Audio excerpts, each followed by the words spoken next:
kalau kita berbicara penangkapan, ini kan penangkapan, bukan pemanggilan untuk diperiksa.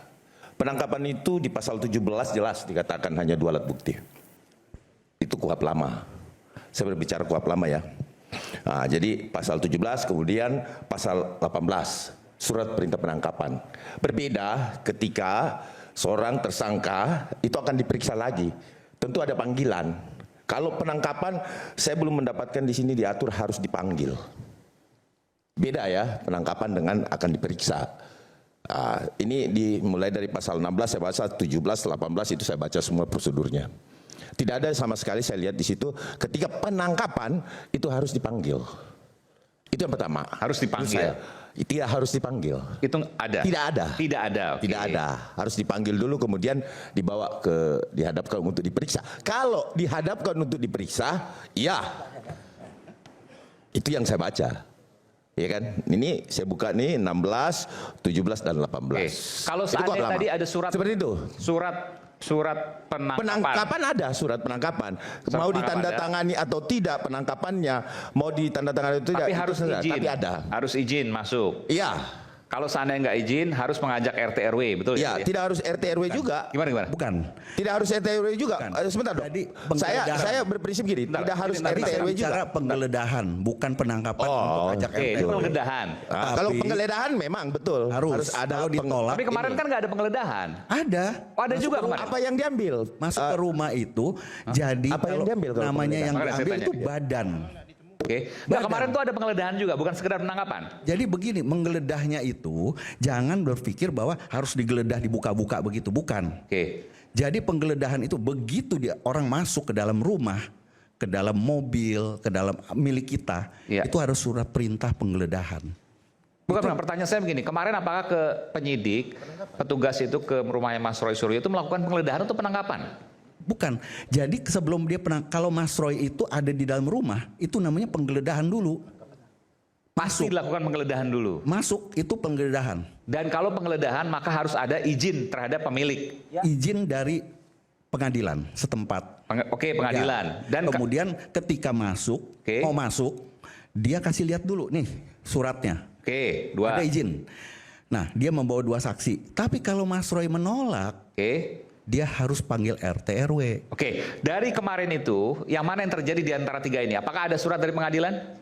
Tidak diperlihatkan katanya. Tidak diperlihatkan. Apakah kemudian diizinkan? Tentu tidak, karena Mas Roy kaget. Tidak diizinkan. Tidak diperlihatkan dan baru terungkap tadi. Dan nanti mungkin Pak Ugro bisa sampaikan. Surat dari pengadilan itu sudah obsolete. Itu sudah surat tahun lalu. Oke. Pada tanggal 13 November tahun lalu. Dan surat itu adalah pada status masih tersangka, belum dilimpahkan. Jangankan tahap 2, tahap 1 aja belum dilimpahkan. Jadi suratnya nggak boleh pakai surat pengadilan dipakai berkali-kali itu, Mas. Jadi ini mau pelanggarannya banyak banget. Oke. Ya itu. Jadi memang betul. Coba Pak Didi terusin. Tapi yang penangkapan tadi sedikit tadi saya agak jadi bingung. Kalau penangkapan harus dipanggil dulu, nggak ada. Oke, nggak. Kita balik. Jadi ada penggeledahan. Karena kemudian melakukan penangkapan tapi masuk ke dalam rumah maka penggeledahan. Kalau penggeledahan tadi ada 3 yang harus dilakukan. Pertama surat dari pengadilan, izin. Kalau nggak ada kemudian RT RW. Iya, saya rasa tidak mungkin Polda Metro itu masuk loncat langsung, kan pasti ada menemani dia kan tentunya. Tadi disebutkan Mas Roy ada sapam, ya kan. Tentu ada yang mengikuti. Terus ada yang membuka pintu dari dalam pastinya gitu kan, Mas Roy kan. Kalau nggak tahu kalau dia loncat atau seperti apa kan? Ya kalau lihat di CCTV itu memang tidak digembok pintu itu, jadi dia buka. Dia buka sendiri. Iya. Masuk. Masuk. Oh gitu. Kan ada CCTV-nya. Kemudian nekan tombol bel itu berulang kali panjang. Dan satpam itu tidak masuk. Satpam itu sopan. Dia ada di luar, tidak naik ke atas. Yang sangat tidak sopan tuh 5 orang itu yang dipimpin oleh Ibtu R itu. Naik tiba-tiba langsung naik ke kamar tidur. Menggelandang ART saya. Terus dia tanya, mana kamarnya mana kamarnya mana. Gitu ya, ART saya takut lah. Digitukan. Masuk langsung kamar, melewatin saya, kemudian masuk langsung ke kamar tidur. Dan lagi-lagi, Mas Ade, penangkapan itu kan ada syaratnya. Penangkapannya karena apa? Karena saya ngerampok, karena saya teroris atau apa? Jadi waktu ditanya ini karena apa? Karena mengulangi perbuatan. Perbuatan yang mana? Saya bilang gitu.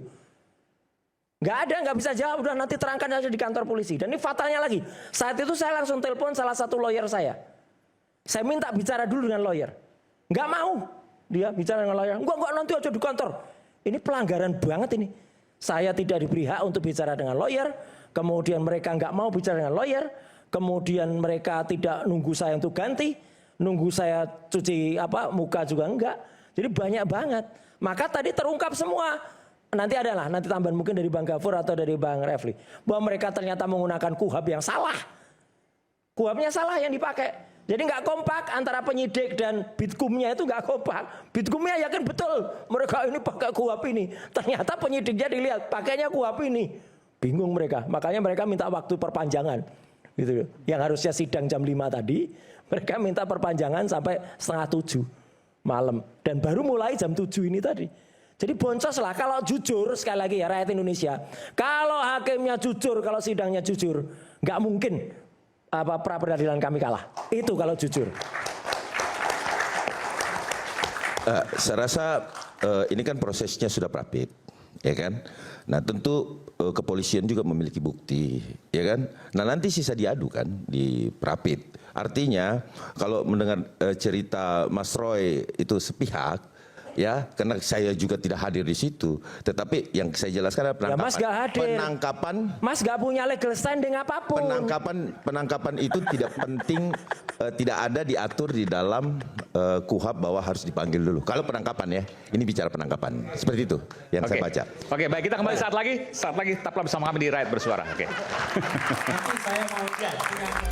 Baik, soal pra peradilan kita akan simak besok, tapi tentu ini ada perdebatan di sini, nggak ada masalah. Besok nanti kita akan lihat sama-sama bagaimana kemudian video penangkapan itu yang tadi Mas Roy bilang apa tadi? Pengkhianatan G30 SPK. Besok kan berapa menit Mas Roy itu? Videonya sih kompilasi ya, jadi ada beberapa nggak sampai ya sekitar 20 menitan.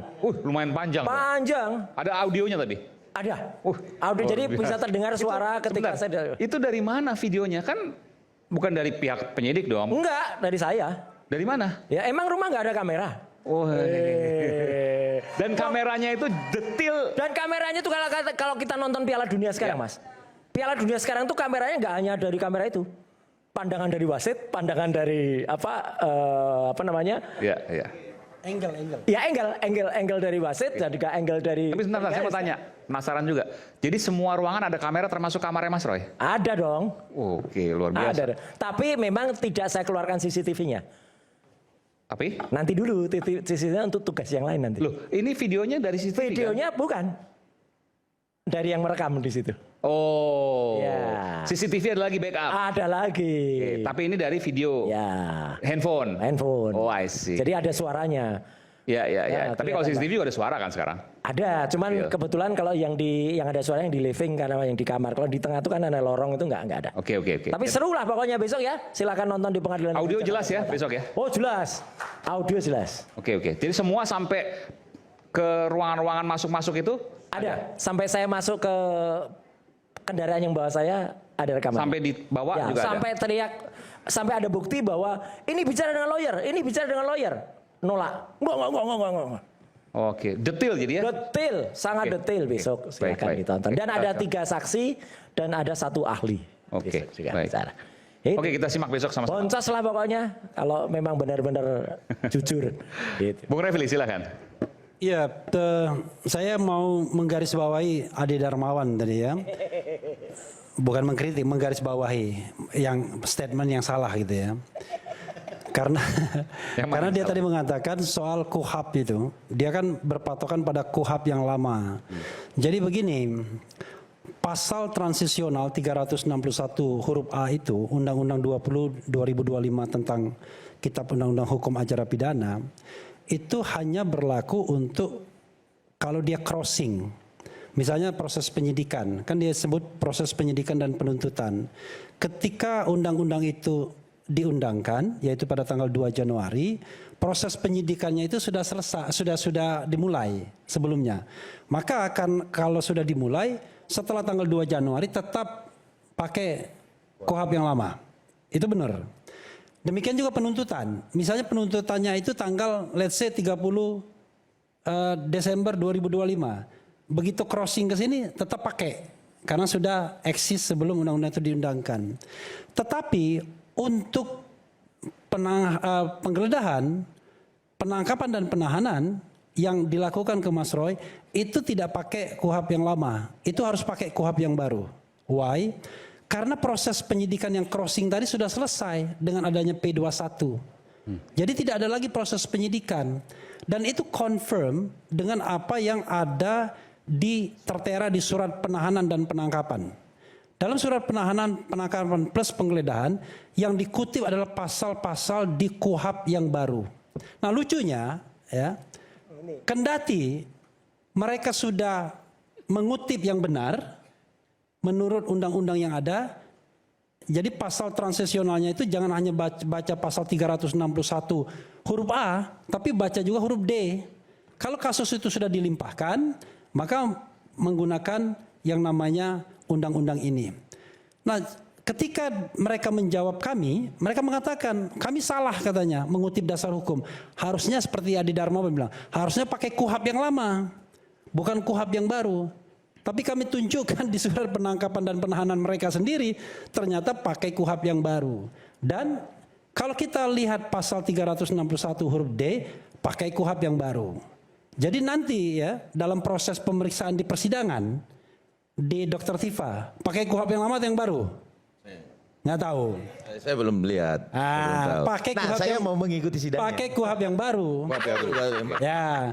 Karena sudah dilimpahkan dan nanti pemeriksaan dalam persidangan pakai KUHP yang baru. Jadi dalam kasusnya Mas Roy dan Dr. Tifa, babak penggunaan KUHP lama itu sudah selesai. Yaitu ketika penyidikan sudah selesai dan P21 dan kemudian sudah dilimpahkan. Jadi kita nggak bicara lagi yang namanya KUHP lama. Kecuali nanti ketika dalam sidang kita melakukan penilaian. Ya, penilaian terhadap substansi kita lihat pakai parameter KUHP lama, penilaian terhadap substansi. Tetapi proses persidangannya itu sendiri menggunakan KUHP yang baru. Nah ini biar kita sama-sama paham, karena ternyata polisi nggak paham juga waktu penyidik. Ketika dia membantah kami bantah balik. Makanya dia minta waktu overtime. Mungkin dia susah membantahnya kembali, karena ternyata apa yang mereka bantahkan terhadap kita, mereka tuliskan sendiri bahwa mereka menggunakan KUHP yang baru. Dan itu nggak bisa dibantah lagi karena sudah tertera di dalam surat penangkapan dan penahanan. Itu yang untuk garis bawah Adi Darmawan, jangan sampai dia menyesatkan seluruh Republik ini. Begitu ya kawan ya. Oke. Silakan Bung Ade. Ya, bahwa kemudian menggunakan KUHP baru itu nanti penilaian di pengadilan, Bung Aiman. Artinya nanti kita lihat substansinya seperti semua apa. KUHP lama, semua KUHP baru yang digunakan nanti. Ya. Termasuk KUHP baru. Oh iya loh, KUHP pasti baru. Okay. Nah ini ada lagi ceritanya, gini ya.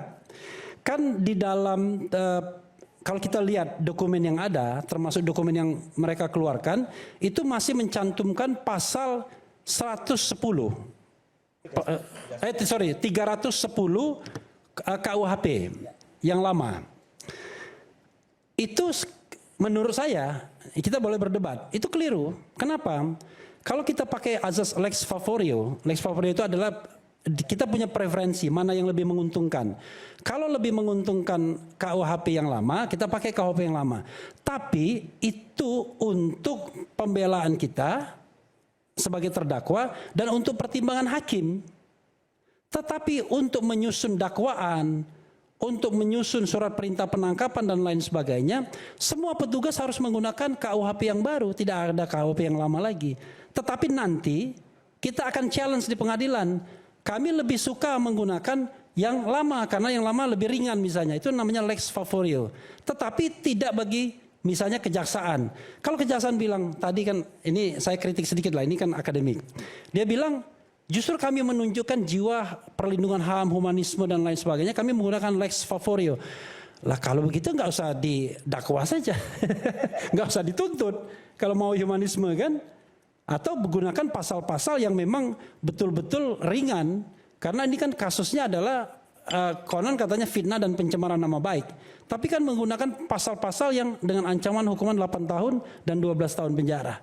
Karena itu kesalahan ini ya kita sudah kritik juga. Dan mudah-mudahan kalau dari sisi hukum ya dan fakta serta peristiwa, ya kami yakin lah 99,9% pra peradilan ini akan kami menangkan. Oke. Kalau seandainya menang, kan nggak berubah apapun. Nah, oke. Karena ini post factum kan, sudah Ya. terjadi. Tidak hanya pos waktu, memang sudah lewat karena sudah pelimpahan kan. Jadi gini, ada asbabun nuzulnya yang saya katakan tadi. Kita sudah menyampaikan pra peradilan ini ketika Mas Roy dan Dr. Tifa ditangkap. Tetapi kemudian ada perbedaan keputusan. Mas Roy tetap, Dr. Tifa menarik. Dua-duanya sah, dua-duanya bagus. Karena tidak perlu juga dua-duanya maju pra peradilan untuk mempermasalahkan hal yang sama kan. Tapi kalau soal penangkapan, dua-duanya penting untuk diri mereka sendiri. Nah sekarang yang kita persoalkan itu adalah sebuah proses penegakan hukum yang benar.